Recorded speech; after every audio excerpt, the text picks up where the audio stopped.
You went to the shop to buy the miniature trophy. Yes, to have the 4. At least I have the 4 at home. So you're going to have all have the other Grand all, Slams and and then then the just the small little one. tiny one. But I have it. I love it. Welcome to this very special episode of my podcast, Rain, with me, Josh Smith, and we are coming at you from the Evian Mountain Youth VIP Suite. And not only are we coming at you from Wimbledon, we are coming at you with a three-time Grand Slam champion, Stan Wawrinka. Welcome. Thank you very much. It's so incredible watching you play. I love your mentality. I love your style of play. And when we have tennis players on here, what I'm always so obsessed with finding out about is their mentality and what's made them the champion they are today. Before we serve up the proper chat, your career is so incredible. So we just need to drop some stats. Not only have you won 3 Grand Slam titles, the French Open, the US Open, the Australian Open, you've won Olympic gold alongside fellow Swiss icon Roger Federer, 31 career titles and double quarterfinalists here at Wimbledon. But what is it like when you get a Grand Slam title? What is that feeling like?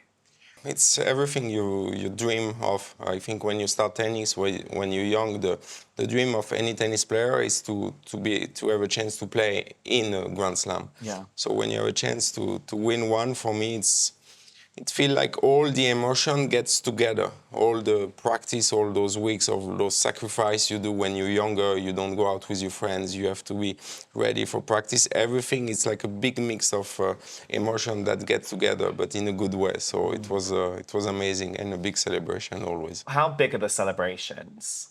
Big, big. I think in tennis that's what's the most difficult is that even when you win a tournament, most of the time the week after you play. A Grand Slam is a bit different. You need to enjoy that. And I didn't play tournaments the week after, so yeah, it was big. Do you ever get a chance to really soak up what you've achieved, or is it quite hard to be present in your achievements?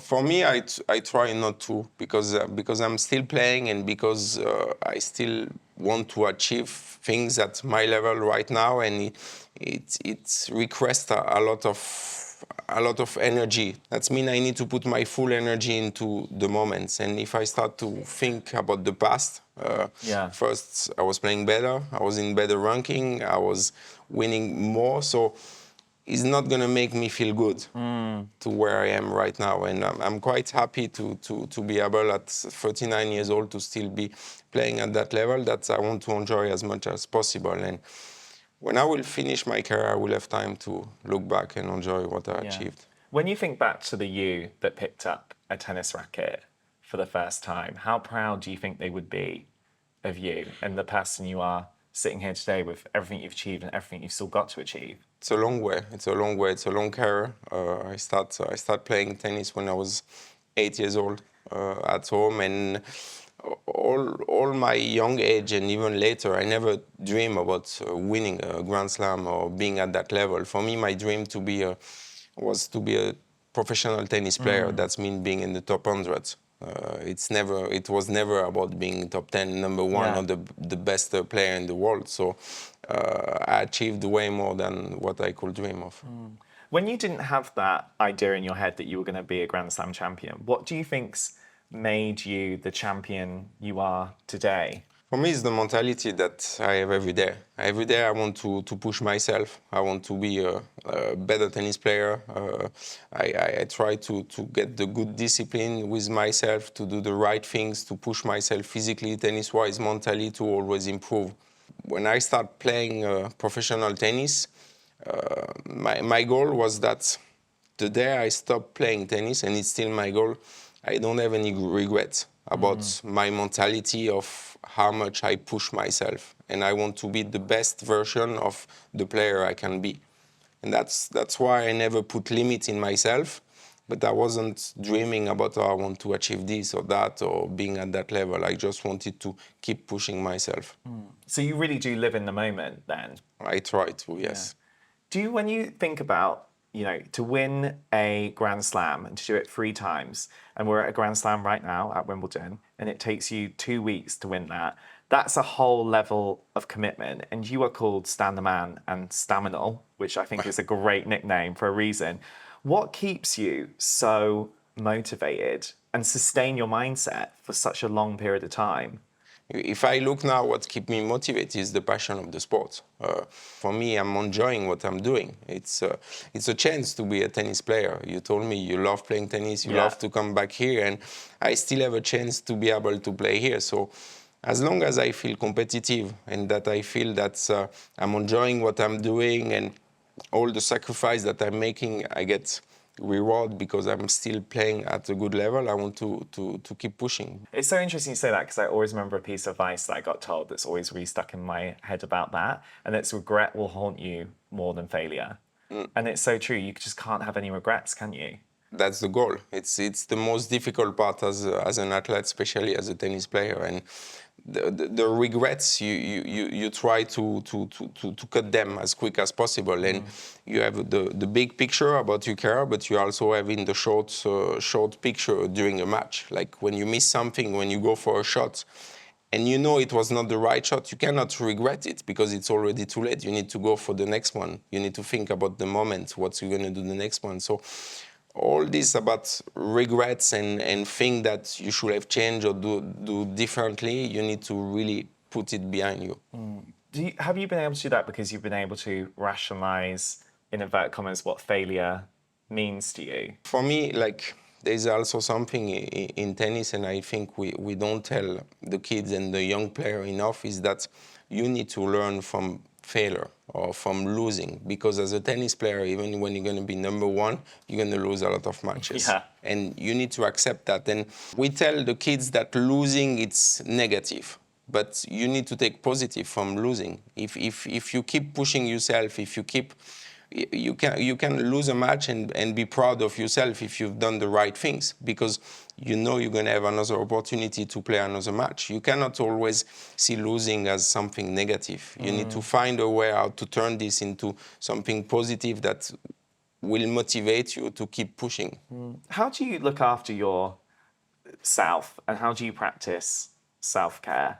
It's never easy, because as much as I'm passionate, when you put passion into something, you can be also tough with yourself. And for me, I always need to be careful not to be too tough. You need to accept where you are. You need to accept which level you have. Always want more, but sometimes more is less. Like, you need to be okay with what's happening. As long as you know you're doing the right thing and you know you're pushing yourself, you need to also accept sometimes I don't have the same level as before.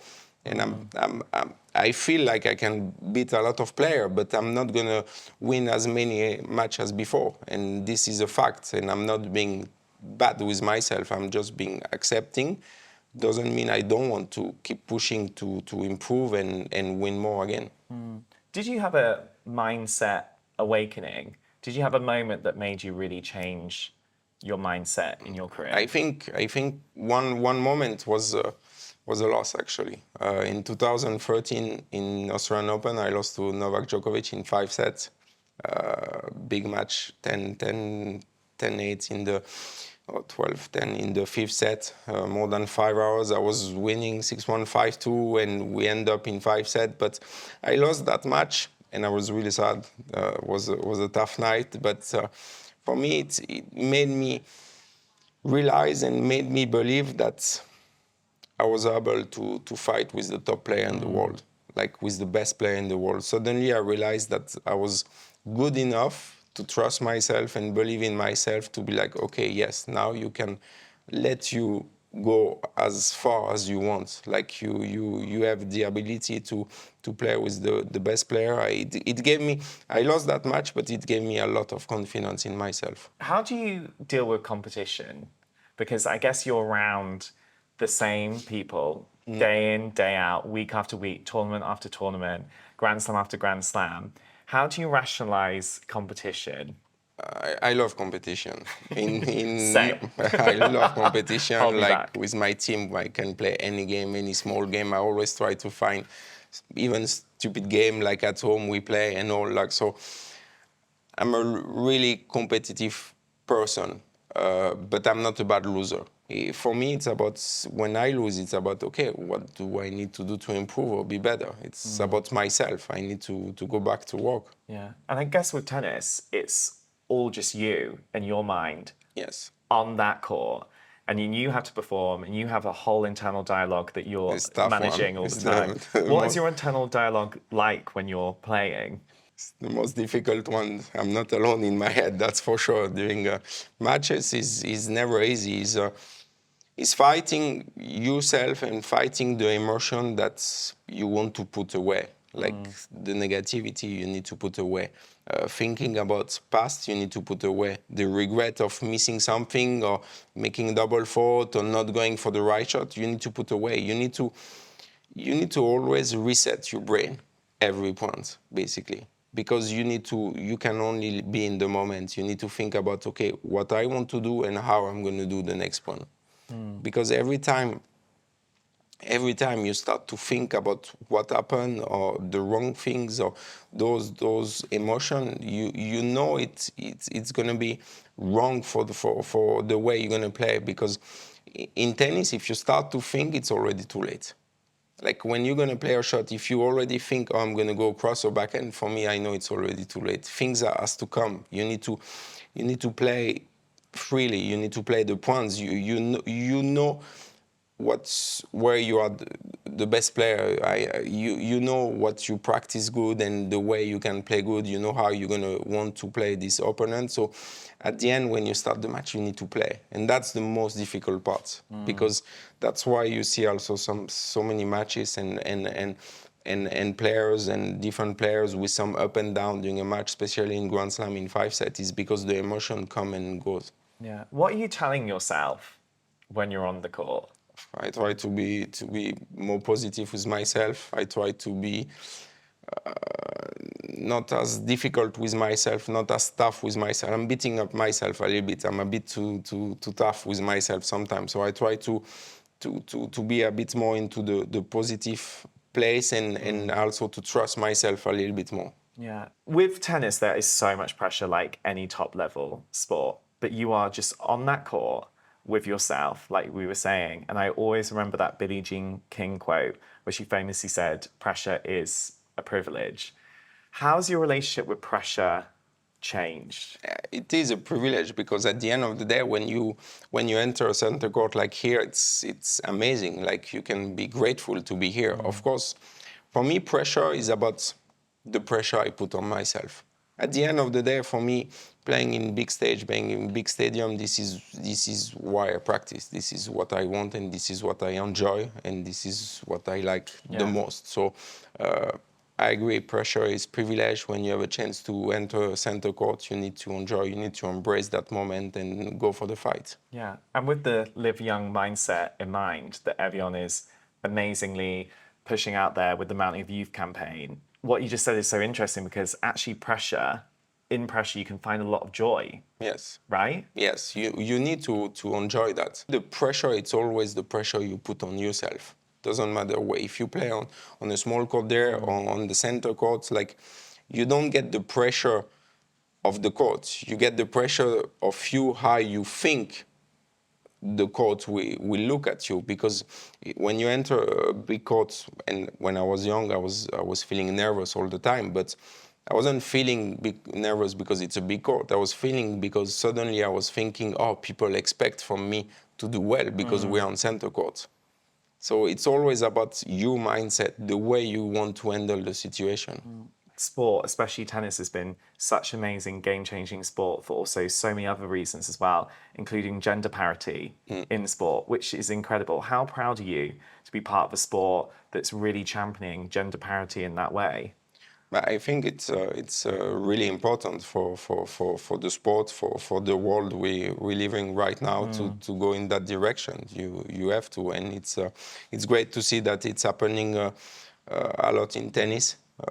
I will say it's sad to see it doesn't happen in other sports than more looking about how it's so positive in tennis. I think you need to see more the big picture, and you need to look a little bit about the other sports too. What's something that really keeps you going and motivated? For me, my dream before finishing my career is to win one more title. Yeah. Doesn't matter the level of ATP tournament, but I want to get one more time the chance to be on a Sunday final, win the tournament, and you know that you won the whole week with the trophy, and that's really my dream before finishing. Yeah. I'm sure you're going to do it. I don't You know might even that, do it but I'm working hard for that. You might even do it in the next 2 weeks. It's going to be difficult. Yeah. But you can collect, then you have the full collection. That will be every great. But I surface. went to the shop to buy the small one to have it at home. You went to the shop to buy the miniature trophy. Yes. So you know what? We get to have the 4. At least I have the 4 at home. So you're going to have all the other Grand all Slams and and then then just the the small little tiny one. But I have it. I love it.